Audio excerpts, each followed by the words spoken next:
So let's shift this thing to another gear. We looking at the website of blackdemographics.com. And the data chart is showing black children, two-parent households, black fatherhood, black children statistics, all these different things. Debunking some of the myths about black people, about black families, black family structures, black men being fathers. All those things we want to be able to debunk. So now we have this black demographics, but Pat, you have a good chunk in your book. First of all, tell the people about your book again. The book is called The Chasm. The Chasm. It came out in January of this year. It came out January of last year. The audio book came out January of this year, and it is a book looking at the relationships between men and women in the community, not just romantic, platonic as well, but how we view each other and how we interact with each other is looked at, and the myths and the stereotypes we have about each other, the origins of a lot of those things, and what we can do about it. The whole last third of the book is analyzing solutions and talking about how we can make things better. So that's the book. So let's dig into some of these stats that you have. I want to start with Hmm. some of the stats that you have in your book. Okay. To help. You got it near? Yeah. You got Hey, one of y'all hand me my book. Y'all hand him his One of book. my books. It's They right can't. there. It should the chasm. Thank you, sir. Appreciate it. So and I'm gonna say this one, but there you go. I'm gonna say this stat, but I want to throw it back to the stats in your book that you have. So it's saying the first one is saying contrary to popular belief, and this is blackdemographics.com. And remember to get the chasm. 42% of black children live with two parents, while 51% live with one parent. Um, the reason why it is not well known may have to do with a commonly repeated statistic regarding out of wedlock births, which only takes Hmm. into account whether or not a woman was married at the time she gave birth. This, of course, doesn't factor in that many births take place to engaged or couples who are not yet married who plan to cohabitate indefinitely. So just start with that right there. That's a higher number of children born in two parent units than the narratives say. Yeah. And that's something that, like I said in the book, we talked about it. There's a CDC report that talks about the involvement of black fathers compared to Hispanic fathers and white fathers. But going back specifically to this narrative that single parent households or single mother led single black women are raising all of these kids by themselves. That's not The true. statistics, yeah, it's not true. The statistics just don't bear that out. Now, just because a woman is single raising a kid, like you just said, all that means is that she's not married. That doesn't mean that she doesn't have a boyfriend or she doesn't have a long term partnership with somebody that's just where they haven't turned in their certificate, their marriage certificate. So it's like an unrecognized partnership. That also, even if she is truly single, that doesn't mean that there isn't a male figure in the house. There isn't a male figure involved in that child's life somewhere. That doesn't mean that a child is just rolling around with no male role Well, models whatsoever. right. Well, one of the things, I guess, one of our objectives here is to reveal that though we have a critical issue in our black community as far as how black women and black men relate to each other, Right. black people are better parents than suggested. Black people actually co-parent more often than suggested. Black people are Absolutely. actually together and together as a couple more often than articulated or more often than the narrative say. Now, if we look at it from who's married from the standpoint of marriage, then okay, things would be a bit different. But we're just talking about together, period. Right. Black folk altogether, more than we think. Almost 50%. Almost 50% of us are together raising kids. Right. So, So and I think that's important because, like we said, the narrative that's pushed out there is 70% of black households are single mother led. right, And then, we try to balance that out with all of the statistics and all of the crime stats and all of these other things, which is interesting because, like we said last show, and like it's been documented repeatedly, crime is going down, right, including in the black community. right, right. But I guess that that 70% still goes back to the out of wedlock birth. So to single mothers, you're legally a single mother if it's out of wedlock birth, even if the dude is right there catching the baby as it come out. Legally, you're still gonna be classified as a single mother. So that's 70%. Well, that's one way, because one way to track it is at birth, but they do have studies where they talk to the women. They have surveys where they'll ask a woman if she has kids and if she's married. And if she says, yes, I have kids, but no, I'm not married, then that's another statistic. But that statistic is also around 70%. So Right, both measures accounting are around 70%, but both measures have the same flaws unless you follow up and ask, is there a male in the house? Do your kids have positive male role models that they can speak to or that they're influenced by? Without these follow-up questions, those numbers really don't tell us anything outside of the fact that black women do have children and are not married. But what value to that? What value is there in that conversation unless we're also having a conversation about the validity, the importance, and the influence of marriage as a whole and as an institution? You know what I'm saying? right, right. Yeah, I mean, but like, okay, so I do want to. I'm gonna say this, but I do want to get to the statistics in your book. But we have to really realize and understand that this is all a part of the propaganda that people who uphold white supremacy. This is what they've been doing. It's the destruction of the black family. They've been doing this for the longest. This is the propaganda that they've been putting out forever, right? Mm-hmm. Um, so it's to still keep the negative light on the group of people that you want to continue to oppress, because it's hard to oppress a group of people who are seen in a good light. But they're Right. not seen in a good light, then it's easier to oppress those people. And it's even easier if you get those people to start to have negative ideas and negative self concepts about themselves and embrace a negative cultural image. Mm-hmm. So we have to constantly fight back against that. I always talk about, go back to the D.W. Griffith Birth of a Nation movie and all the other negative depictions that they've had of black people in cinema.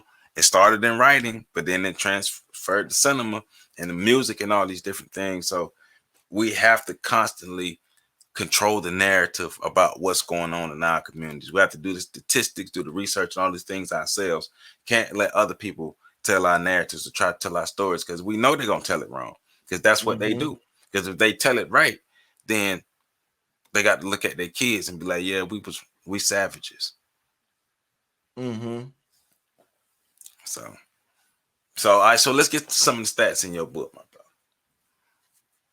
brother. I mean, we ain't got we can talk about the myths surrounding black men, and if I have a stat on it, black fatherhood. If I have a stat on it, I'll spit it out.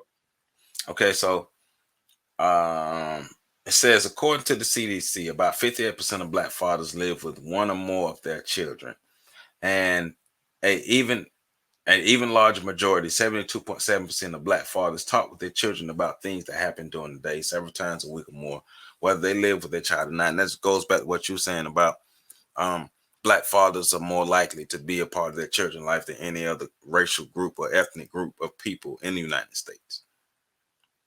Mm-hmm. I put that on everything. Mm-hmm. Um, what's this one I want to show? So this one kind of still repeating some of the same things. So black children coming 42% of black children come from two parent households. 46% coming from a mother only household. compared to 70% of all children come from a two-parent household and 21% come from a mother-only household. So I mean, our statistics aren't great. We can fix a lot of things, and I do get the angle that some people take. More particularly, I'm thinking about an angle that Kevin Samuels take when he's trying to get people to understand the importance of the Black family unit. Um, I know Black people were grouping together, and it were more two-parent households 50, 60, 70, even 100 years ago. We know that has happened, but we also know the factors that has led to um, the family structure not being as solid as it used to be in the past. Like, we do understand Right. that. So, and if you don't understand, it's different things like welfare, um, feminism, all these different things. Black black men doing their dirt, black women doing their dirt, government doing their dirt, and everybody blaming black men for the most part. And now we looking at each other like, damn, we messed up. So here we are. I think one of the challenges we face is one, the myth of the nuclear family needs to be debunked altogether in American society. This idea that at some point the majority of families were built of a husband that made all of the money, a wife that stayed at home, and kids that blah blah blah. Like, that's broken. That would, but This, yeah, that wasn't the typical black household.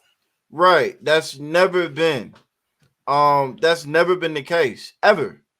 Has that been the case for black households here in America? So that's one thing that has to be debunked. Black women, however they may feel about it, have always worked. They've Yeah, always worked. they've always had to work in America. So this Right. this whole notion of staying home, being taken care of, that's brand new. Right. And even amongst the white people, even amongst Europeans, that was one of the things I went in my book. There was a book talking about the myth of the nuclear family. I forget the name, but I referenced it in my book. But in that book it said that at its height, that model that we're thinking about only described about 25% of the households in America. 25% But of all of the households in America lived that style of life. But some kind of way we've gotten in our heads that is normal. right, I mean, but look at the images of America. Most of America is rural, Right. but the idea of America is New York, California, Chicago, Miami. Like, no, those are large cities. Atlanta, yes, those cities do exist. Atlanta is the only real city.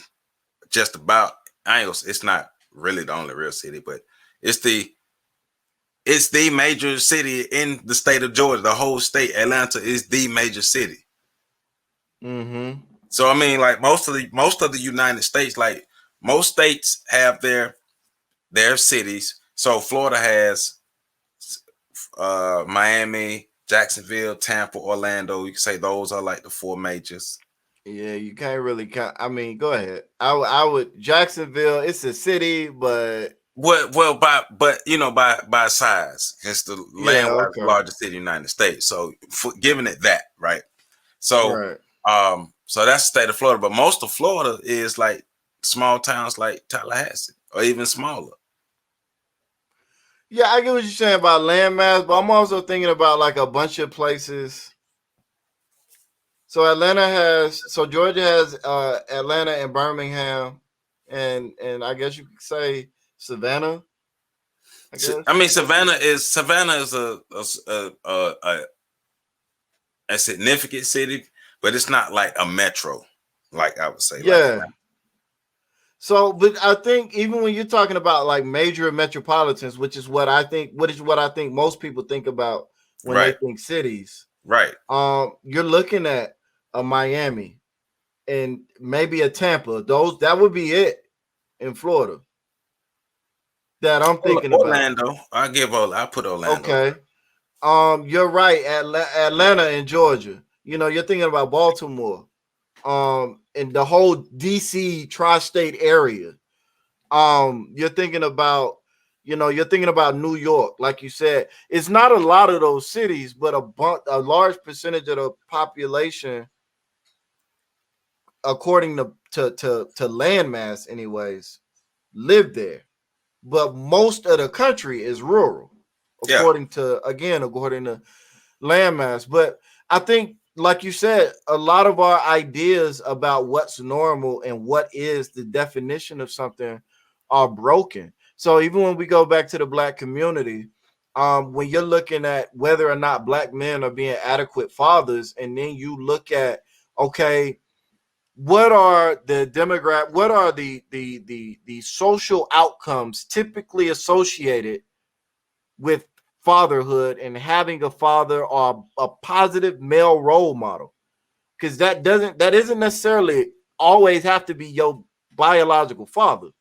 Right. That could be a coach that took an interest in you and took you under his wing, or any number of other things. So when we're having these conversations, what are those outcomes that are typically associated with a positive male role model? And so you're talking about educational achievement. Well, that's been on the rise.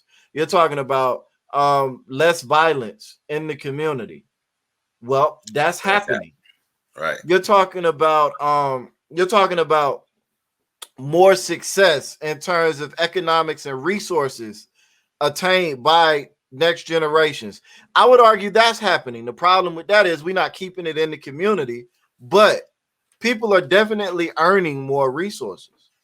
Yeah. So you go down the list of all of these outcomes, and you're seeing that the outcomes are lining up with positive male role models. But for some reason in our community, instead of attributing those outcomes to positive male role models, we say, and this is no slack or no slouch, but and But I we know know we're what gonna they catch say. flack We for know it, what they but say. whatever. But we say, well, black women are doing their damn thing, and that's not to take away from them. Hey, They look, are. look. To be real, like fathers don't get enough credit. I know a lot of people say mothers don't get. Mothers get a lot of credit.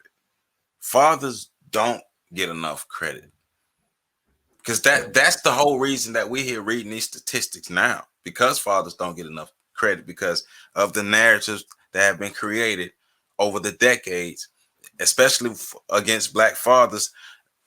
Black men ain't shit. Black men ain't good fathers. Niggas ain't shit. Niggas ain't shit. Niggas ain't shit. All those things there. And black fatherhood don't get credit. Like, watch this. How you feel about Father's Day? Look, most fathers Yeah. ask most fathers how they feel about Father's Day. I'm not saying that's across the board, but a good majority of fathers, Nah, they most don't of they us, yeah, father let Father's Day does not compare to Mother's Day. it's kind of a joke holiday. It's one of them like equality holidays that they do just so that people can't complain, but it don't really mean shit. I mean, I don't care about no other community. I don't care about how y'all treat the fathers in no other community. But in our community, we need to make sure that we are celebrating fatherhood within our community, because it's there, it's happening. Children have fathers in the household. Children have Well, fathers who are active in their lives in our community. and the other angle there, the other twist there is not only do children, because people also talk about, well, you still need a father in the home, but we never get into the discussions about why and whether or not that's relevant for our communities. And I know that's a discussion for another show, but when we're talking about fatherhood, I do agree fathers don't get enough thought and cultural discourse in the black community. And the interesting thing there is, when you do meet a father taking care of his kids, you inevitably have this argument presented that says, so what? He doing what he's supposed to do. Yeah. But it's like we can say the same thing about mothers. That's exactly where I was going with it. So and it's one of them things as men you just kind of internalize because you're taught that Shit, bro. gratitude, appreciation, being recognized, being celebrated, all of that is stuff for women. Men just kind of keep their head down and do what need to be done. And I'm guilty, like I teach my boys that. Not saying it's right or wrong, but I do teach them that. And as I grow and I learn and I think about things, you start to think about how much that handicaps them in terms of and how much men are handicapped in general, in terms of even at this point being able to appreciate gratitude. Like the first few times my wife bought me something, I didn't know like I mean, what to do with that.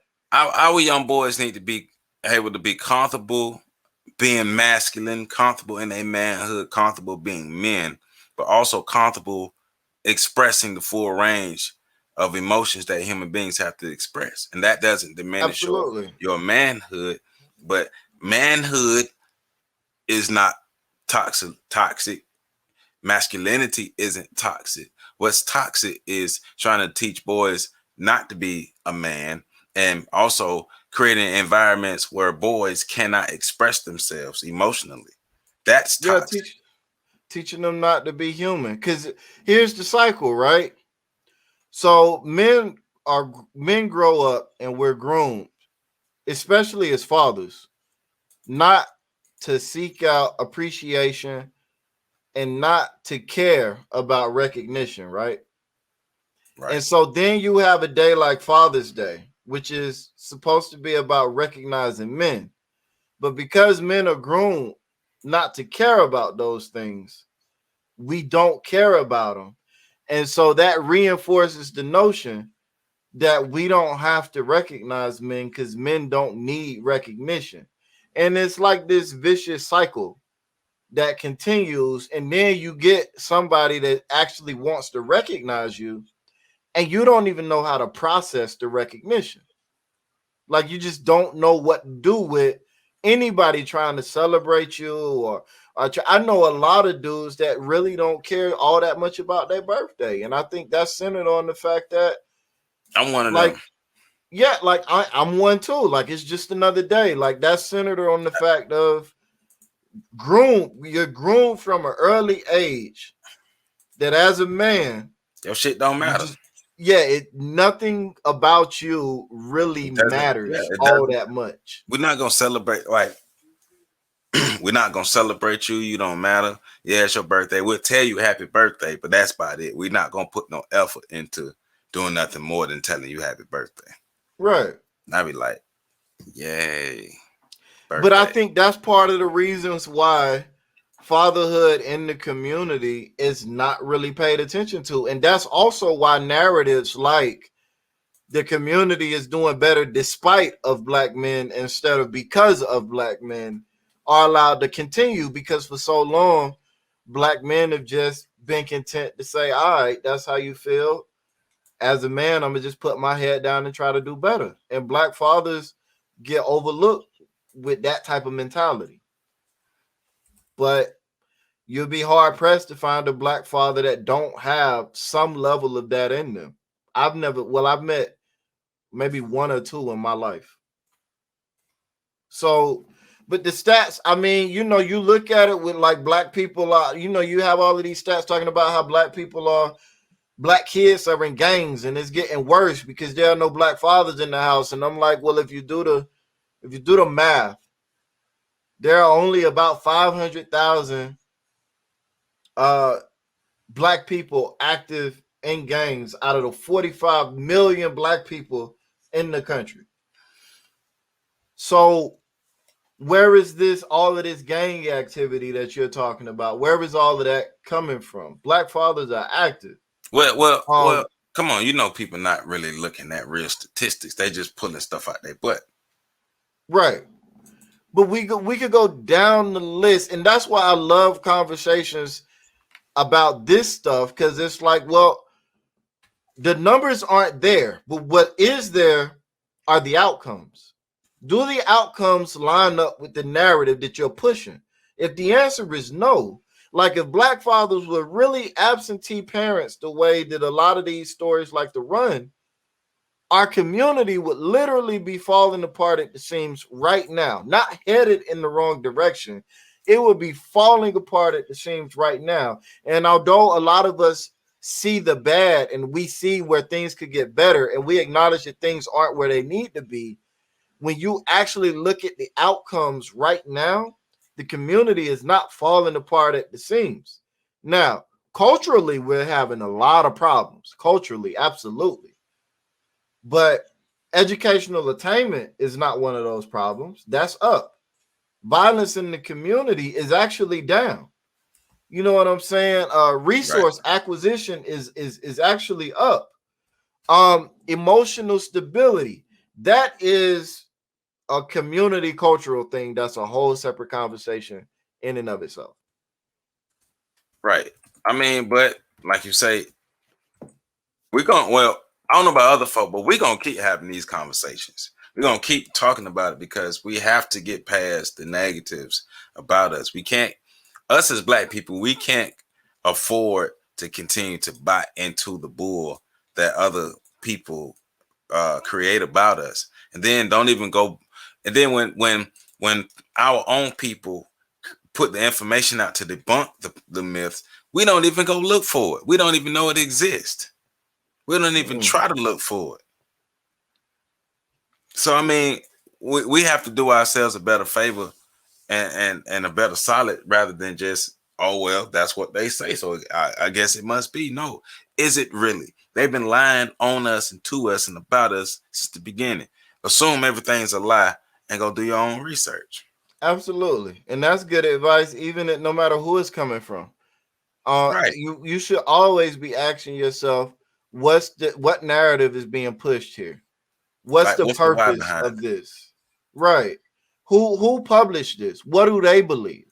Why do they believe that? What are the stats? Where did the stats come from? What was the methodology for gathering the stats? If there are holes at any level of thinking, then you got to analyze those holes. What do they mean for the overall statement being made? What do they mean for the overall narrative or the overall picture being painted here? Um, you know what I'm saying? I mean, because we've even seen our own people um purposely put out negative messages, put out negative statistics, put out negative information about black people just to get clicks, just to get attention from the others. So Mm-hmm. that going back to reiterating what you're saying, study everything, research everything, like assume everybody's lying. Absolutely. That way that will spark more critical thinking on your part. Um, and but that will keep you from having your heart broke all the time about the things that's really going on. But that'll also keep you out of the dark and looking at your people in a negative light because you believe the narratives rather than the actual information that's there present, showing you that what the masses are saying is a damn lie. Fuck that lying shit. Absolutely. So I mean, it's up to us to grab control of our community, man. Right now, everything is in our hands. We are third class citizens in America. The Hispanics have passed us in population size, so the Hispanics are about to start getting more attention than us. So we're now third class citizens in America. So we're gonna get treated as third class citizens. We're gonna get third class citizen looks. But the question is, forget how others are relating to us. How are we relating to ourselves? What are we gonna do for ourselves to make sure we straight, to make sure we have what we need for ourselves? Are we gonna continue to just sit back and expect other people to do right by us? Or are we gonna do right by our damn selves? Mm-hmm. Y'all got we it's up to us to make the choice. If not, 2053 is on the way. You better have your goddamn plan Absolutely. together.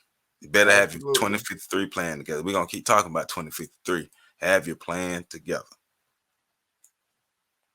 So, Absolutely. and that's all I got to say about that.